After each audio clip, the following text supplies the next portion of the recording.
Kau jadi. Bagus. Ab lagi.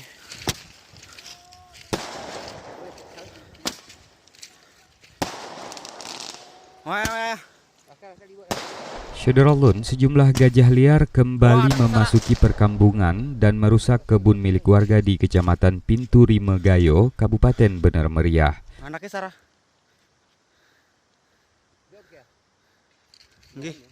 Peristiwa yang terjadi sepekan terakhir ini membuat takut masyarakat, di mana kawanan gajah terpencar pada 3 lokasi, yakni di Kampung Alur Gading, Alur Cincin, dan kawasan Blangrakal. Sasaran amukan gajah tidak saja tanaman seperti kebun pisang, tapi juga gubuk serta rumah yang menjadi tempat tinggal masyarakat. Dari Redelung, Budi Fatria, Serambi On TV.